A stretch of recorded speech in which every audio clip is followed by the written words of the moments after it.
Alright folks, I welcome you to Wordplay, a fun way to learn new words.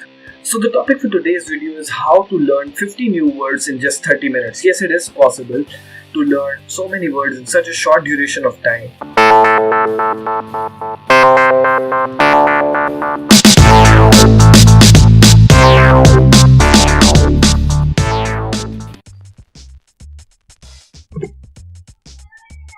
So this picture actually shows a tick mark. A tick mark corresponds to something that is correct or okay or alright.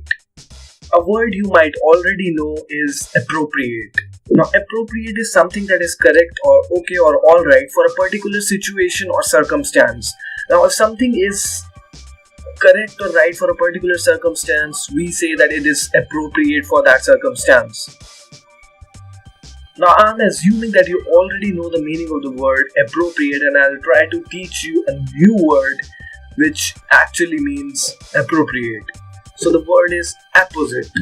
Apposite essentially means appropriate. To help you recall the word apposite, it is essential that it needs to be connected with a word you already know. Now I'm assuming you know the word appropriate already.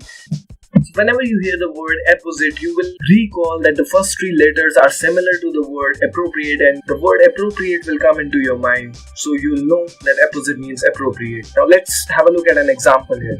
Hannah, it's a funeral, not a Nicki Minaj concert. So in this situation, Hannah's dress is not appropriate for the funeral. So we can say that Hannah's dress is not apposite for the funeral, right? So it's that simple, really. Now let's look at another word. Oh my god.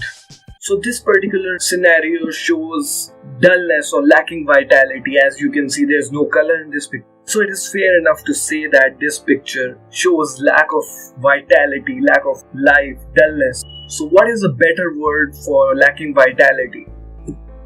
Desiccated. Desiccated is a word that is quite popular these days. Desiccated means lacking vitality, lacking life, dull. Right? Now how can you remember this word? Now I've associated the word desiccated with the word dead, which means lacking life.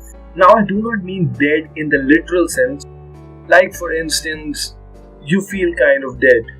That doesn't mean that you are dead, you are alive, but you feel weak, you feel less lively, you feel less vital.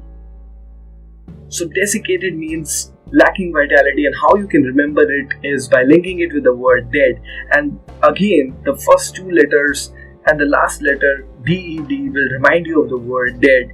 And let me tell you that these connections with a different word are merely memory keys that can help you recall the word whenever you witness this word. So in this case, desiccated means lacking vitality.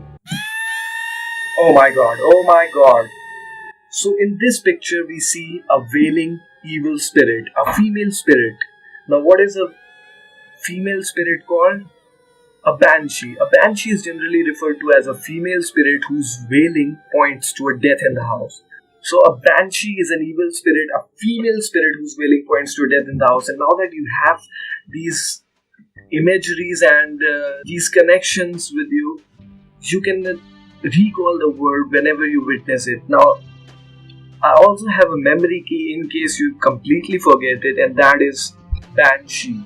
She refers to female and banshee refers to an evil spirit. You can make your own mnemonics or memory keys because these are essentially connections to something you already know that can help you recall this word, the meaning of this word. Another situation, here we see an extreme scarcity of food. In this particular region of the world, there is extreme scarcity of food. And what is a better word for extreme scarcity of food? Famine is a word that represents extreme scarcity of food. Now, how can you recall this word, the meaning of this word, whenever you witness it? Now, famine sounds similar to the word feminine or female, and so we can imagine a group of females who are searching for food, are facing this extreme scarcity of food. They're trying to get food from here and there. They are suffering from famine. This picture shows a bed suspended from both the ends. And a better word for this bed is a hammock. It is essentially called a hammock. And how you can remember this word is by connecting it to the word ham. So it's your vacation, you are lying in your hammock and you are eating a hamburger, you are enjoying your time. So you can imagine yourself eating a hamburger on a hammock, and that is how you can remember this word. Now I know that you probably do not have an access to a course of this kind, so what I would recommend you is whenever you witness a new word, just try to connect it with a word you already know and visualize it completely. Use your imagination and try to come up with a funny and bizarre connection that can help you recall the word whenever you witness it, and that can help you use this word in your daily communications, because using it is important. Now let me know what you think of this video, and if you wish to see more of these kind of videos, because I'm planning to create a course for you based on this particular format, and the course is going to be a lot more funnier and entertaining than you saw today. This is just a rough draft of an initial version of the course that I have created. I just wanted to know what you think of this course, because ultimately this course is for you. So your ideas are the most important.